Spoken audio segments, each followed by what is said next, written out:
Hey Norwegian Cruise fans, and welcome to my channel Cruise with Grant, where we talk about all things Norwegian Cruise Lines.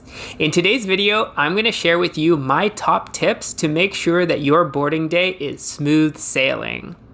So without further ado, let's get into it.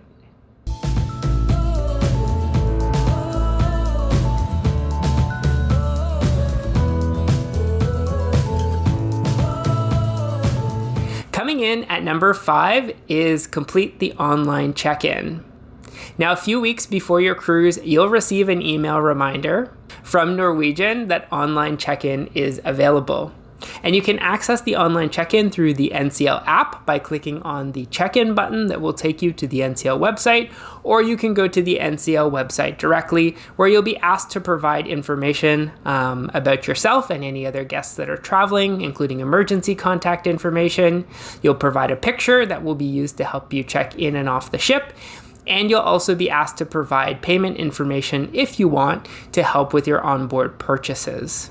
Now, online check-in is not required. You can show up to the pier without having completed the online check-in. It just really slows things down. So if you're able to complete it online, please do and save yourself a little bit of time and some headaches at the pier. I also find that it's helpful to bring a printed copy of my e-docs, which is what you get when you've completed your online check-in, for a really fast check-in process.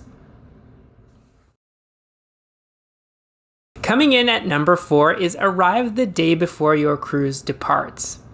Now, this isn't directly related to your boarding experience, but it is a good piece of advice because we all know that there's lots of reasons that flights may be delayed or canceled, or sometimes that your baggage doesn't arrive at the same time as you. So plan to arrive in the departure location a day before, so you have a little bit of time to relax and get into vacay mode, and also you're ready to go on the day that you should board. Coming in at number 3 is choosing the arrival time for boarding your cruise. Now, when you're completing your online check-in, one of the questions that you're going to be asked about is the time that you'd like to arrive to board for your cruise, and you'll be asked to specify between a 1 hour and 30-minute window. Based on my experience, if you choose some of the later check-in times, the wait times can be dramatically shorter. When I've chosen the earlier times, sometimes I've waited in line for upwards of 2.5 or 3 hours in order to board my cruise. But on the last few cruises, I've chosen the later times, and I've either had to wait in no line at all or under 30 minutes.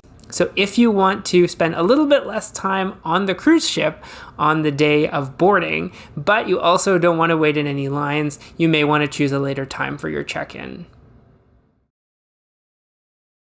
Tip number 2 also relates to the time that you're boarding your cruise. Now, on embarkation day, the crew of your Norwegian ship actually have a very short amount of time to clear out the guests and turn over the rooms from the last sailing and to get ready for your cruise. So if you choose an earlier boarding time, the rooms may not be ready at the time that you're on board. So you may have to carry your bags around with you until the rooms are fully cleaned and ready for you to enjoy them. So again, if you choose a later boarding time, oftentimes the rooms will be ready and you can take your bags and drop everything off directly into your stateroom because all of the turnover will be done.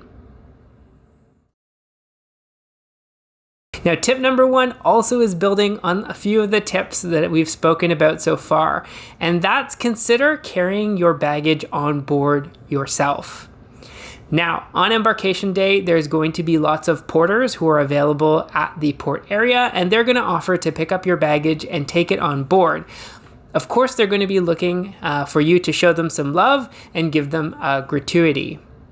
But if you travel lightly, or if you were able to carry your bag on board, you don't have to wait for the baggage to be delivered to your room, which sometimes can take a few hours. So you have your shorts and other clothes available to you, and you can get right into vacay mode. I often opt for a large duffel bag that also doubles as a backpack so that I can carry my bag on board myself and have everything I need right away. Do you have any pro tips for embarkation day? Please share them in the comments below. And don't forget to check out my video on the top 5 things that you should do the very first day of your cruise. If you found this video helpful, please remember to give it a like and subscribe to the channel. It really does help me out and motivates me to keep making videos for you. I hope everyone's having a great day, and we'll see you in the next video. Bye!